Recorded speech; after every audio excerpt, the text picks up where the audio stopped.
लोकार्पण, नए निवेश के आशय पत्र, हमारा कमिटमेंट, और इस कमिटमेंट की खुशबू कैसी फैल रही है।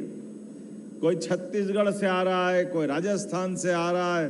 भारत का तो छोड़ो, धीरे धीरे करते करते जब गए साल हमारा क्रम चला फरवरी 2024 से, आते आते इस साल जब हम GIS के माध्यम से भोपाल में बैठे थे तो 65 देश से ज़्यादा के लोग और पूरे देश के लोग उपस्थित थे अपनी GIS में भोपाल वाली।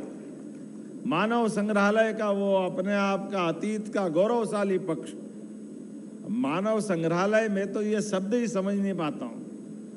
मानव संग्रहालय नहीं हो सकता है। संग्रहालय तो निर्जीव वस्तुओं का होता है, सजीव का संग्रहालय कैसे हो सकता है।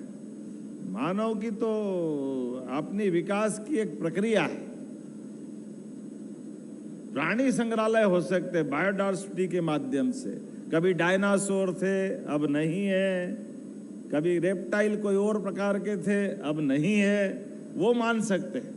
लेकिन मानव संग्रहालय ये उसी प्रकार का संशोधन का समय आएगा जैसे शिक्षा मंत्रालय को मानव संसाधन मंत्रालय बता दिया गया था। अब शिक्षा और संसाधन तो भौतिक वस्तु है, उसको शिक्षा मंत्री से नहीं जोड़ा जा सकता।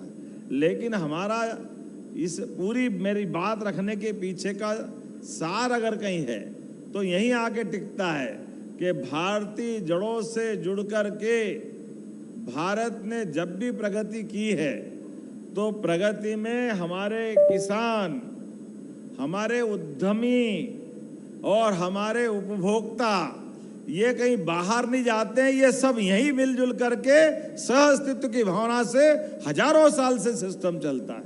इसलिए इसी को स्वावलंबन नाम भी दिया गया।